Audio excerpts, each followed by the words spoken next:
This is the Sunshine Cathedral perspective. Will Gen Alpha kill religion in America?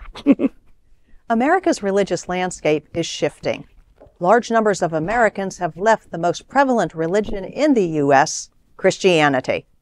They are leaving in record numbers to join the growing ranks of those who describe themselves as atheist, agnostic, or religious nones, N-O-N-E-S. What happens when Gen Alpha takes over? Gen Alpha, you ask? The generation is those born from the year 2000 to 2024. 2.5 million are being born a week, and worldwide by the end of this year, there will be 2 billion Gen Alphas, the largest generation in history. And by the time Generation Alpha takes over, many believe that religion will be decreasing in America. According to Youth for Christ, Generation Alpha, Gen Alpha, will be pre-Christian, meaning most members will have no connection to the church. The members of Generation Alpha are generally the children of Millennials, the first generation who left religion and are not coming back. Springtide Research Institute reports that 52% of Gen Z have little to no trust in organized religion, and only 14% of this generation trusts organized religion completely. Even 49% of Catholic youth have little to no trust in organized religion, and only 16% of them say that they trust organized religion completely. Reports say these numbers for Gen Alpha may double in their rejection of church and faith. The growing percentage of nones, N-O-N-E-S, does not just include white liberals, but other demographic groups in America too. These people view churches as too conservative, particularly in terms of not being inclusive enough of women, blacks, and LGBTQ plus people. Will Gen Alpha kill religion in America? Only time will tell. But statistics surely warn religious establishments in America to be more inclusive, futuristic, aware, and adaptive. The question is, can they do this? That's a really good question. Yeah, that's a really good question. It's not really one that I can answer. And at the same time, I have to say, and it's kind of heartbreaking that I have to say this, I'm not sure.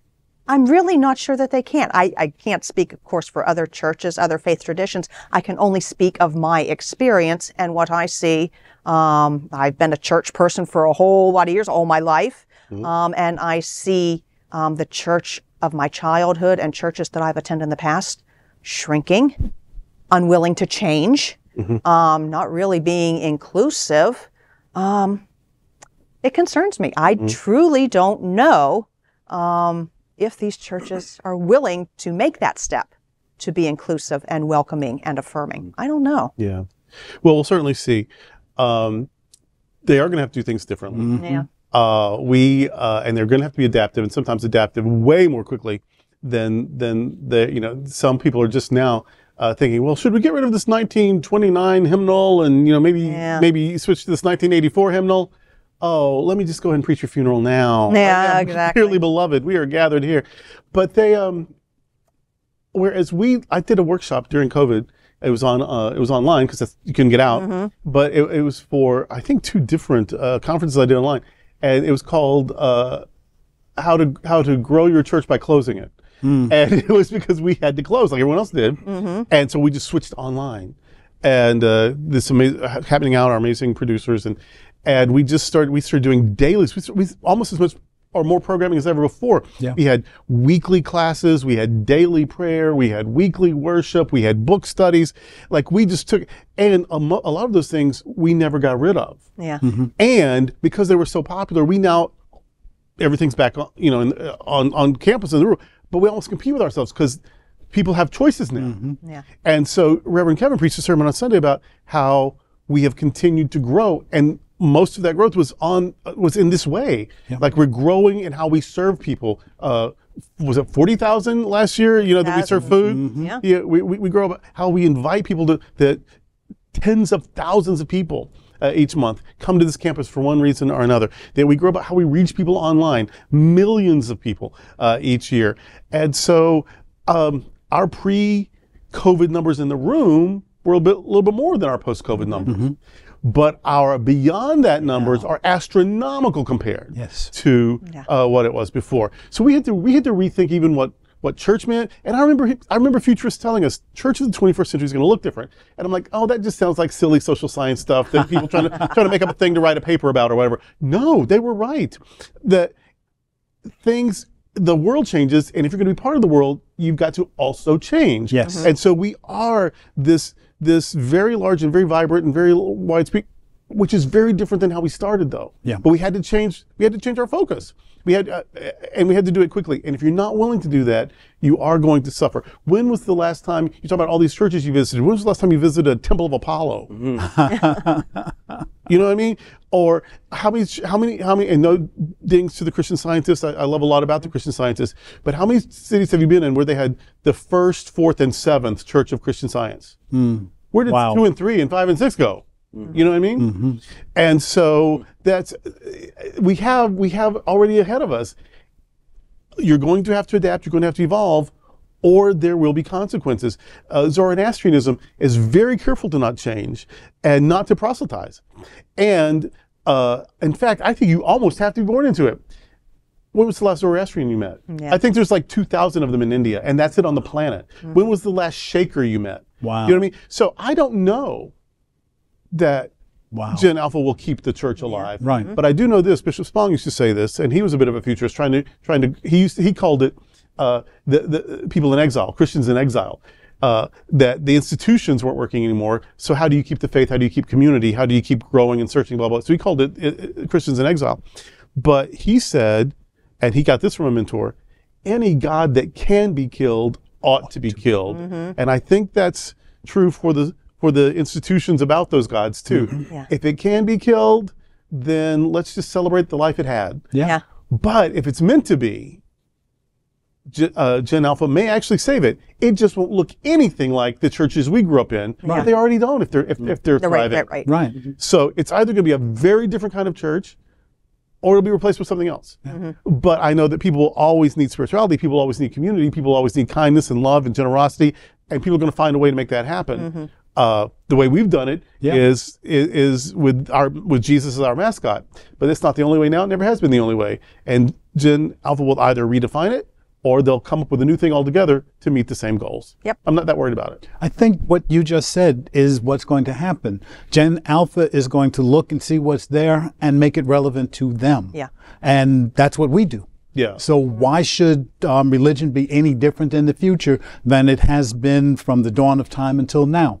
We make what we need, and Gen Alpha has the right and the ability and the charge to make spirituality, religion, whatever they want to call it, important to them. And the word that you use and that I always love is community.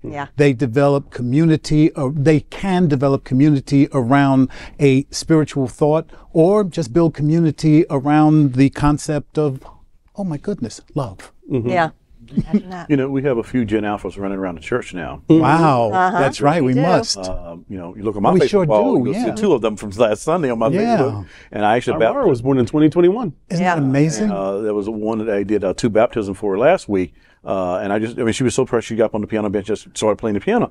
And so I thought about the 2 from Sunday, 2 from the baptism. I thought, you know, it's going to be amazing the world that they're going to grow up in.